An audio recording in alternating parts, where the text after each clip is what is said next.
In this video, I'm gonna show you how to light a production set for video in 4 simple steps. Let's get into it.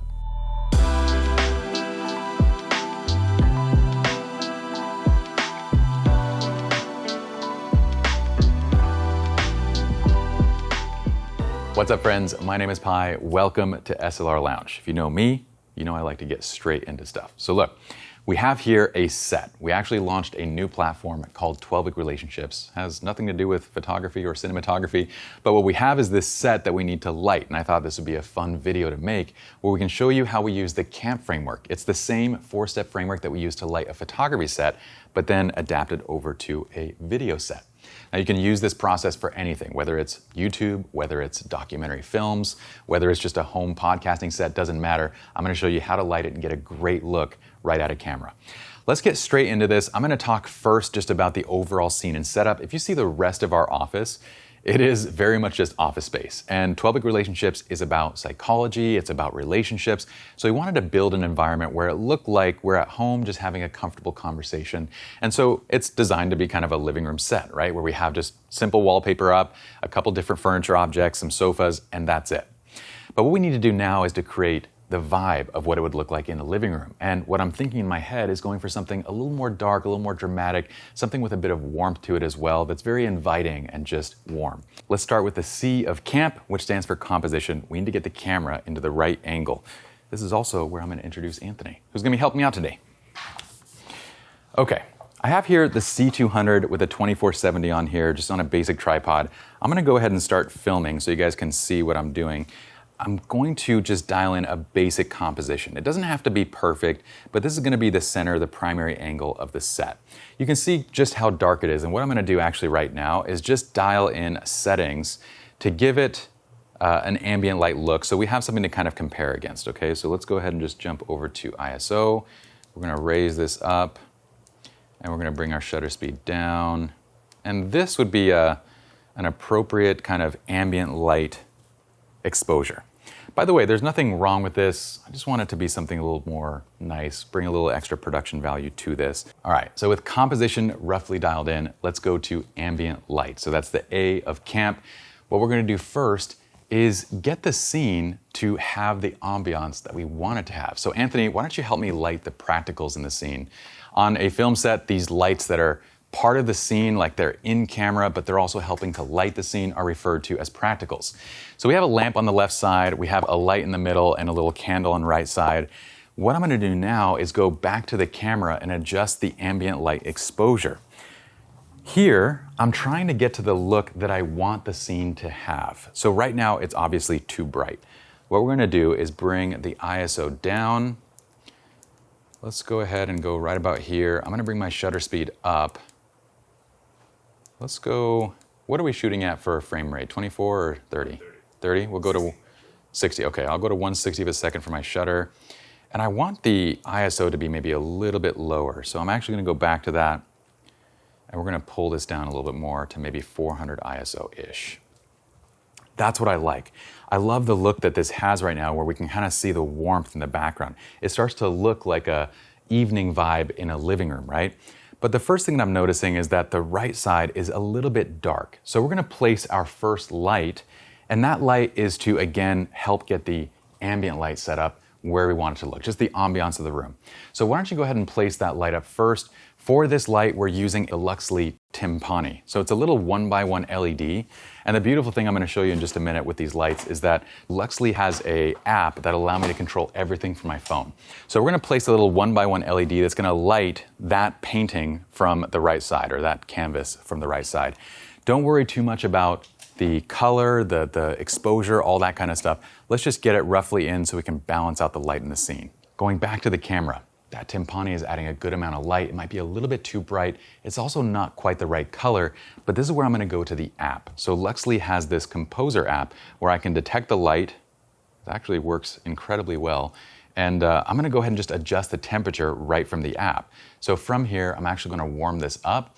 And it's beautiful because I can see exactly what's happening right there in camera. And if I feel like it might be a little bit bright, I can bring the intensity of it down a little bit as well. So I'm gonna bring it right to about here, maybe 5%. And I also have a tint gauge over here that I can use to kind of make it a little more red or a little more green.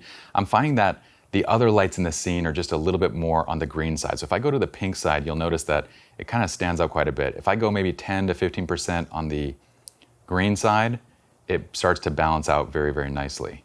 Okay, let's bring it right about, I'm gonna bring it maybe to 7%. And let me just check the warmth of this. Yeah, this is nice, maybe 6%. Go just a little bit down more. Okay, ambiance looks fantastic. So with the ambient light exposure dialed in, I'm gonna have Anthony take a seat. This brings us to the next step. The next step of the camp framework is to modify light based on, well, exactly what you see. Here, the ambient light looks great, but Anthony is completely dark. We're gonna begin with just a simple main light, okay? For that, we're gonna be using the Luxley Tycho. This is a 1x2. We've used the softbox placed on it, but we don't have the grid yet.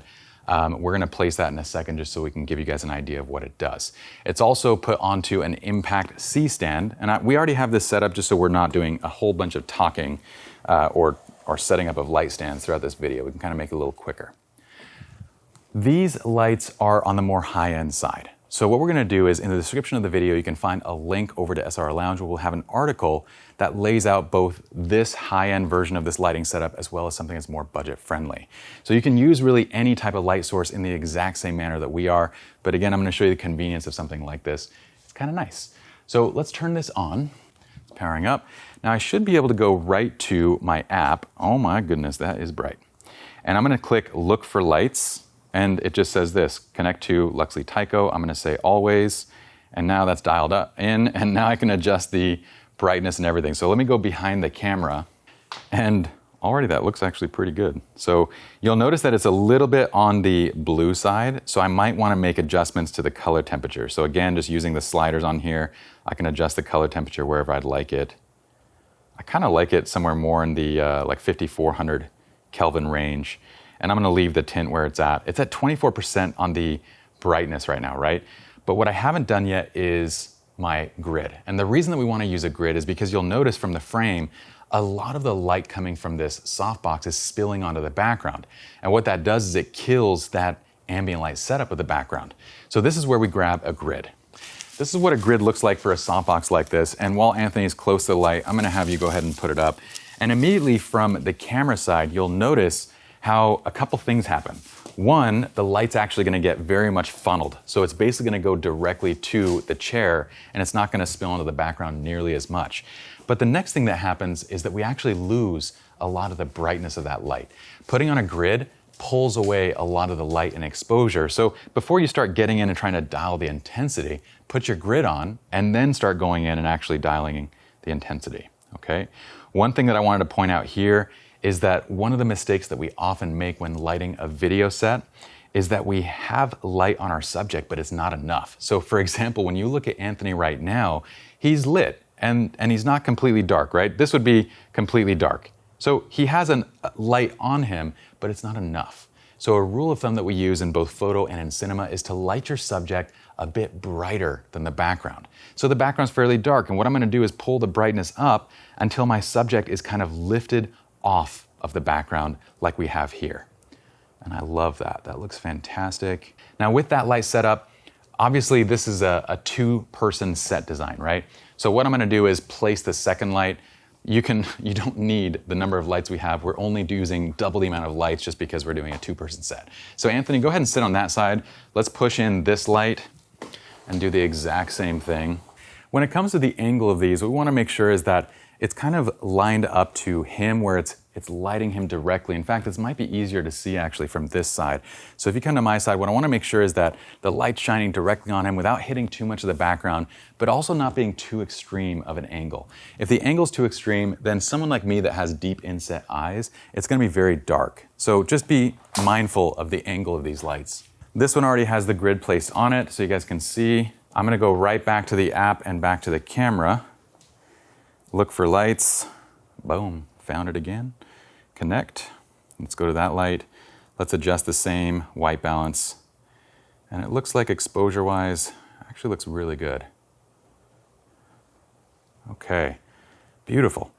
So once we have our mains placed, this is where you decide if you want any accent lights. And for this scene, I kind of do want an accent light. All I want is a little bit of a light that's kind of a rim light adding from the back side. And let's make this the main spot, Anthony. So why don't you hop over to this spot again. What we'll do is we're gonna push in another strip light. So this is a Generate strip light, and these have their own little ballast control. Again, very affordable, good LED setups. What I love about LEDs is that we're working with lights that are not only smaller, lighter, but they also put out so much less heat than lights in the past. So we're gonna place this directly behind him, and it's just gonna add a kick of an accent light onto him. I love that. You wanna dial that into taste. So I usually don't have too much of this accent light kind of coming in. I want just a little bit of light to accent the hair, to rim light the shoulders and that kind of stuff. And right now it's just perfect. Adds a little bit of extra dimensionality to the image. After that, all we're gonna do is have Anthony move to the other side. We're gonna push in the second one.